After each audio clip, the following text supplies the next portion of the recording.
Welcome to Finding Faith, the space we come to share stories of encounter, ask questions, and share in the lived experience of others. As you listen to the stories of our interview guests, I ask that you consider the courage it takes to stand before your peers and share your experience of faith for the benefit of another. My name is Jessie Bennett, and this is the 28th episode of Finding Faith.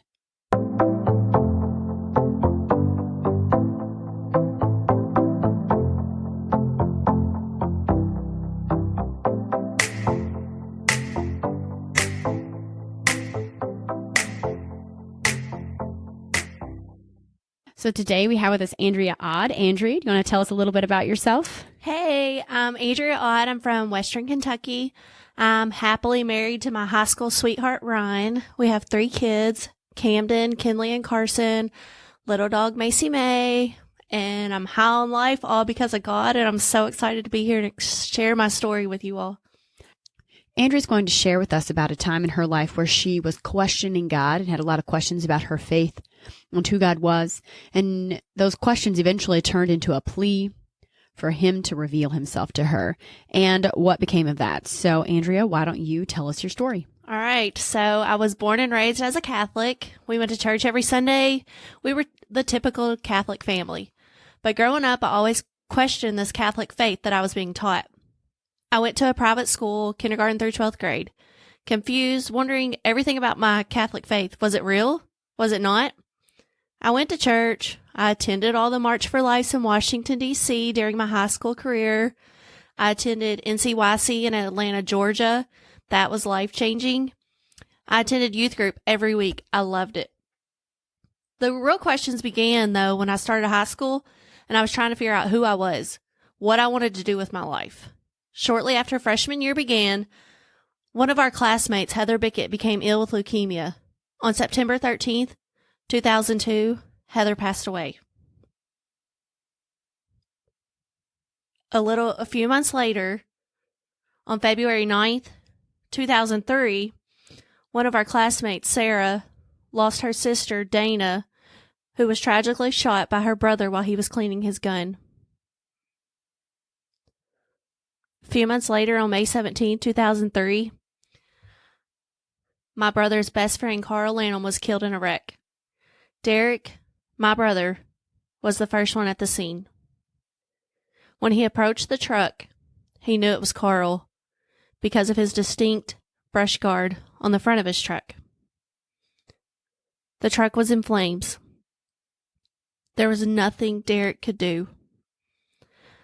The numbness I witnessed in my brother's eyes was something I will never forget. In one short year, we lost 3 young people in our community. It was heartbreaking. I went into sophomore year continuing to question my faith. I asked Joe Bland, our youth director at the time, and he said it's healthy to question your faith. What? Healthy? Seriously? Whatever, Joe. You don't know what you're talking about. Well, I continued on. Went into junior year, living life, trying to figure everything out.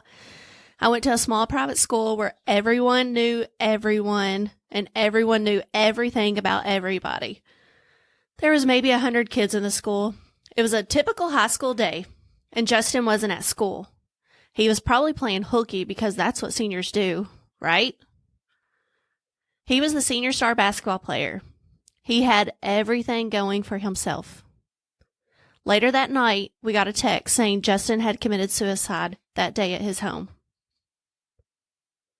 The next day, we walked into Trinity High School. There was silence, sadness, confusion, whys, tears, heartbroken. We were lost. There was grief. We were numb. A black blanket covered Trinity High School, and it was something I had never in my life felt before. Once again, I sat questioning my life, my faith. Why did God do this to us? Why did God let this happen? Haven't we had enough happen in this school And in this community, when's it enough? All my beliefs were confirmed. Shortly after Justin's death, I expressed to Joe again about my questions of faith. He reassured me it was normal. Whatever. Joe asked me to attend Tech 152 in Bardstown, Kentucky in February of my junior year. Tech stands for Teens Encounter Christ. I told him I would try it. I'm lost in my faith, and I was deeply searching for answers. The whole bread and wine thing turning into Jesus' body and blood, I just don't get it. At Tech number 152 in February, I was greeted with open arms. Everyone was so welcoming. I felt good. Friday was very moving with all the witness talks we listened to. And on Saturday, we were headed to Mass. Imagine an old gym with a loft upstairs, similar to what we have here in town. And that's where our Masses were held. We went up some rinky-dink steps, and the walls were covered with black tarp, and that's where we had Mass. As I said in Mass that day, I begged God for a sign. I said to myself, my God, if you are real and everything about my faith is real, when I walk to communion tonight, I want to receive 2 hosts. I'll tell you again, I said this. My God, if you are real and everything about my faith is real, when I walk to communion tonight, I want to receive 2 hosts. So at this point, I was scared to even walk up to communion because I didn't know what was going to happen because I'd never directly asked such a blunt question. When I got up to the priest to receive communion, I took the body of Christ. I separated my fingers, and it was 2 whole hosts. I froze. I was speechless. I started crying unconsolably. I truly felt, for the first time in my life, God's presence. I thanked Him over and over and over for not giving up on me. And then I was scared. I have denied God for so long and questioned Him for so long. What in the world is He going to do to me now? So it was nerve-wracking after realizing God's real. I went back to school. My life was forever changed for the better. Isaiah 60:22 says, when the time is right, I, the Lord, will make it happen. You dang right He will. I was asked to give my witness talk at Tech 153 to let everyone know how my life has forever changed. I wasn't ready. I couldn't do it. Here I am, 16 years later, giving my first ever witness. And this is so hard, pouring out my life to you all. But I'm here and I'm happy to do it. And anyway, senior year went well. I was high on life. God was on my side. I was always told, give to God and He will always provide for you. $1 a week, $20 a week. If all you can do is raise it $1 a year, raise it $1 a year. 3 months after graduation, my insurance was due. Mom was going to be asking for it any day. I had $20 to my name. Insurance was $120 a month. I prayed and I prayed that the money would come before my mom asked for it. The next day, I went out to the mailbox. There was a $100 check from Terry for a graduation gift. Once again, I looked up in the sky and I knew this was God. Isaiah 58:11 says, where God guides, He provides. And yes, He does. Give to God and He will always provide for you. A few years later, on August 27th, I miscarried my second child at 10 weeks. I was devastated. I was so upset. But deep down inside of me, I knew God had plans for me. Fast forward to the following March when I was due, my father-in-law actually passed away from a terminal brain cancer. So had I not miscarried, I would have been 9 months pregnant the week my father-in-law passed. I was at peace. God knew had I still been pregnant, those last 7 weeks of that pregnancy was the last 7 weeks I would have ever been able to help my mother-in-law care for my father-in-law. It was so hard to watch, but I was at peace knowing God knew what was going to happen, and he had it all planned out. A quote that I always think of whenever I think about my miscarriage is, an angel opened the book of life and wrote down my baby's birth. Then she whispered as she closed the book, too beautiful for earth. Once again, God provides, and I was soon pregnant with my princess Kinley Jo. Fast forward a little bit later in life, Ryan and I were happily married, and we prayed and we prayed and we prayed on what we should do with our lives. Do we live every day of our lives for a house payment, or do we live for God? So I told Ryan, I asked God for a sign. I was at home babysitting, and I was praying, God, give me a sign to guide us in the right direction. Show us what you want us to do. I looked out my little diamond-shaped window as I passed my front door, and a single-wide trailer was being moved down the road with Troutman's Moving Company. I called Ryan crying, told him I just received a huge sign. He said, Andrea, you and your signs you keep thinking you get from God. It was just a coincidence. No, Ryan, it was actually God. That night, we were laying in bed Facebooking, and I saw another trailer for sale. Ryan agreed to go look at it the next day. I had 2 goals in mind because I'm kind of weird. So the 2 goals I had when I went to look at this home was every kid has to have their own room, and I wanted to be able to lay in my bathtub and not look at a toilet. So we went and checked out this trailer. There was 3 bathrooms, and a toilet was hidden in every bathroom. This was it. We gave our down payment, and he once again provided for us. I want to leave you with this. Everything happens for a reason. When you're given a trial, how you react to it is how you will or will not grow in faith. God is real. Be careful what you ask for. Sometimes he will knock your socks off with his blunt answers. Be careful. God always has a plan. Even though you don't know his plan, trust in the Lord. We will all sin and make mistakes. We are human, and that's okay. What matters is that every day you should try to be a better person that you were the day before. Philippians 1:6 says, have patience. God isn't finished yet. I came across this saying the other day on social media, and I wanted to share it with you all. If you're having sex before marriage, go to church anyway. If you're a drug addict trying to beat addiction, go to church anyway. If you were out drunk all night the night before, go to church anyway. If you aren't sure what gender you prefer, go to church anyway.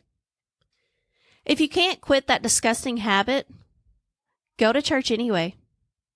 Church is a hospital for the broken, lost, empty, confused, desperate, and rejected. Every sinner has a future, and every saint has a past. How do we break the chains of addiction and bondage? By prayer. Prayer for you and prayer with you. There isn't a single person in the 4 walls of the church that doesn't have something they hate or regret about their past. We've all made mistakes, and we will continue to. But his grace is enough. There's things I'd never want to admit out loud about myself, but God knows, and he loves me nonetheless. So whatever you've done, whatever you're doing, whatever you will do, go to church anyway. It might just change your life. God is real. Thank you so much, Andrea, for sharing your story with us. If it's okay, I've just got a couple questions for you. Absolutely. All right. So I guess I want to start back with tech and really what your mentality was going into it. You shared with us a lot of loss that happened in your freshman year and your junior year. Just the heartbreaking, I think is the word that you used. Yes. Heartbroken for yourself, for your classmates, for the people around you. That's a lot of loss of life in such a very, very short amount of time. Mm-hmm. So what was your thoughts when you agreed to go to this tech? Like, what was your attitude or mentality going into it? I just remember telling myself, like, be open. Maybe this is what you need. You never know how God's going to change your life. Maybe this is your time. I was so unsure about life and questioning my faith so much. So I just thought I need to accept whatever's being offered to me. So I went, and I knew leading up to it, the people that I was going with, they were like, oh, this is going to be weird. It's going to be a bunch of Catholics all praying and saying the rosary. And I was like, oh my soul, I could not put like all this in my mind. And so I remember all the way there thinking, just be open-minded. Be open-minded. I was so scared. I'd never left home like that before. I was leaving my boyfriend for the weekend. And I remember getting there, and every single person just acted like they were just so happy that I was there. I just felt at home and I felt at peace. And then as the weekend went on, I just kept giving myself to God because it felt so right. So you talked about, so this was an amazing weekend for you is what it sounds like. And there was a lot that was drawing you in. What made you think to ask for a sign? And I'm really curious, why 2 hosts? Because I have never in my life been handed 2 hosts. And so I was like, all right, I need something God's in control of, that I know no one can tweak because no one knows I'm asking this question. And I had never been handed 2 before, but I knew if God was real, God could do it. I wasn't the last in line. I wasn't the first in line. I was probably midway in the communion line. And I remember thinking, I was scared, but I wasn't scared. And I'm a very blunt, direct, I need a black or white answer. And I knew if I asked for such a specific thing, if he could provide, he's real. And when he provided it, it hit me like a ton of bricks and showed me real quickly God's real. Yeah. So walking up, what's going through your head as you're putting your hands out ready to receive the host? Oh gosh, it was so long ago. But I remember being scared because what if God does provide? What if he does give you those 2 hosts? What are you going to do? And I completely froze. I lost it. I cried. I bet you I cried more tears that night than I ever have. I was scared. What happened in you when you saw the 2? I know you mentioned that you were scared and worried about, like, what's God going to do now? I instantly started having everything go through my mind that I've ever questioned about God. I had everything growing up, anything I'd ever done wrong in life, anything I'd questioned in life. I was like, oh my goodness, like, this God's real. He knows everything I've done. And now I have to go back and correct everything and confess everything and get all this stuff off my chest that I've ever done. And now I have to go back like the last 17 years of my life and figure it all out because I wanted to make everything right with God. When you were talking, you said, I was afraid of, like, what was God going to do to me now? Since I have had all these questions, I, haven't been living right. Now I know he's real. Did you find from this experience the angry, vengeful God that it sounds like you are afraid of, or a loving, merciful God who embraced you and all that you are? I've realized that he loves me unconditionally. He loves me no matter what. His grace is next to none.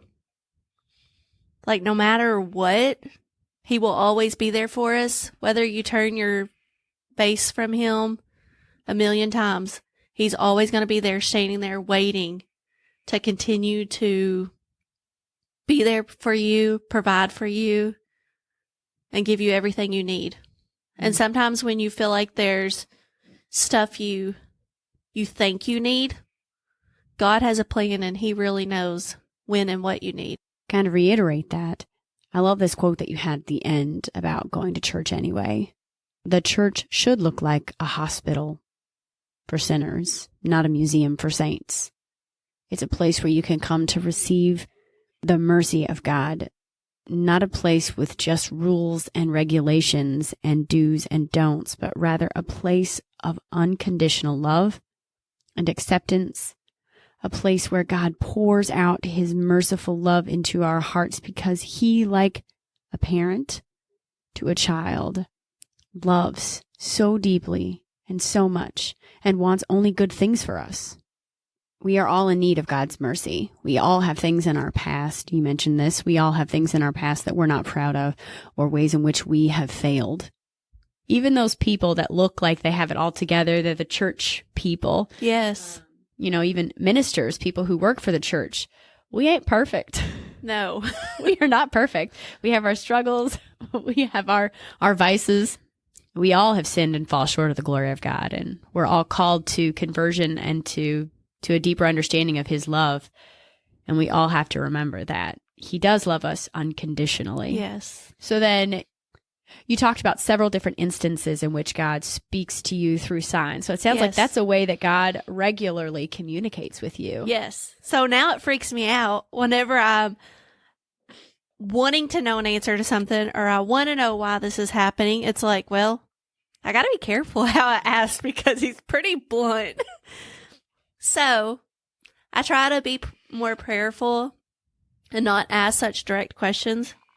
I know he's real, and I just have to pray and believe that he's going to provide for us in the way that he wants to.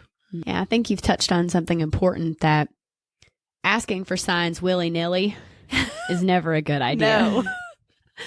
But asking with the, and I think too, there's this asking with the expectation that you'll be answered.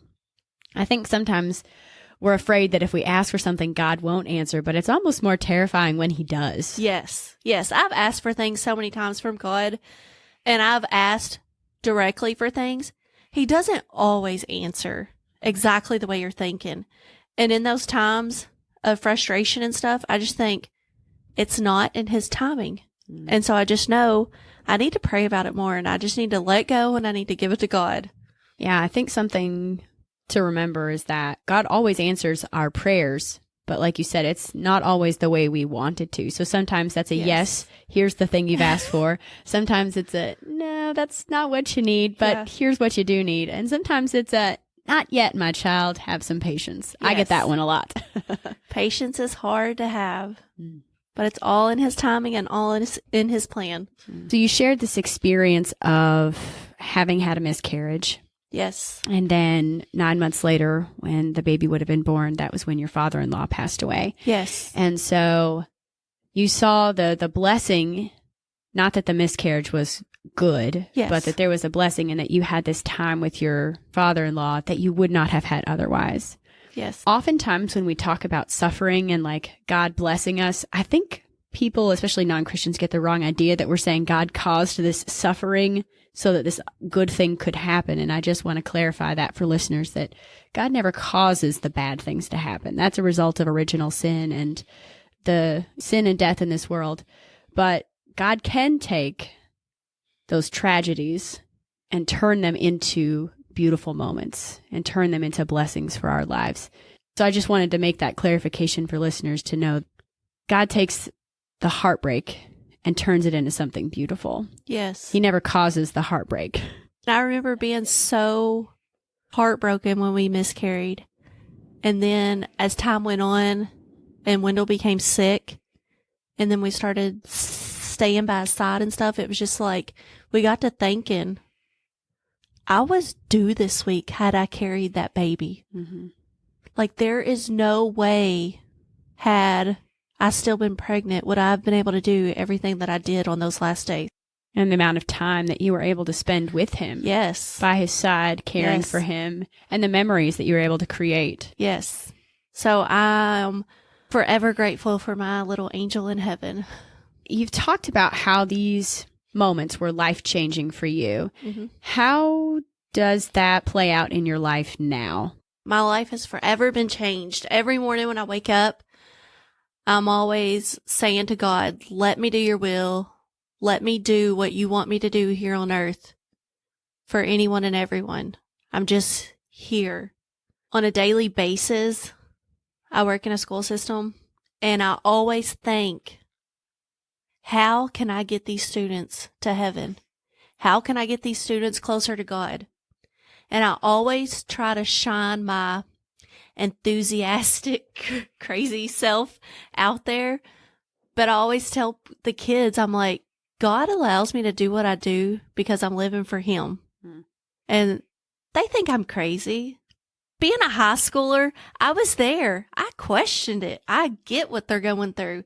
And now that I am beyond that and I'm stronger in my faith, it's so rewarding to be able to see when these students are getting closer to God and to see their God moments with them. And so I just have one last question for you. Okay. You had mentioned that you were asked to give the witness talk after your tech, but at that time you weren't ready. So here you are, 16 years later, finally giving that witness talk. What would you say to others who are maybe nervous to share their story of faith or too hesitant to want to talk about how God has changed their life? Tell people your story. No matter how hard it is, tell your story. I regret not standing up at Tech 153 and giving my witness talk. Because think of all the kids that were probably questioning their faith at the time, and they were unsure, and maybe had they heard my talk, they would have been more comfortable or more, maybe they would feel better about themselves questioning their faith. Yeah, there's some commonalities among all of us. And we're on episode 20-something at this point. 28? 28. That's and a special number. I cannot tell you how many people or how many times have either been turned down or people have been hesitant to want to share their story because they don't feel worthy. Yes. Or they're not sure that anyone is going to find their story interesting. Yes. Someone out there needs to hear your story. Yes. And your story could be the thing that helps them to answer their questions, to help bolster their faith, to help give them strength to continue on. You just never know when your story, God's going to use you to be that sign for someone else. Yes. So it's all happening in God's perfect timing, because you asked me months ago to do this. This is true. And I was like, no way. I am not going to give my God moment to everyone on the face of this earth. But they need to hear it. They need to know that it's okay. And they need to know that they're not alone in questioning. Everything happens for a reason, and it all happens in His timing. So beautiful and so true. Everything happens in God's timing. Well, very good. Thank you, Andrea, so much for joining us here today. It's been a pleasure to talk with you. Thanks. And thank you all for listening. If you are interested in hearing more stories of finding faith and encountering, tune in next week to hear from our next guest. If you have questions, need someone to journey with, or would be interested in sharing your story, please contact me at findingfaith123@gmail.com.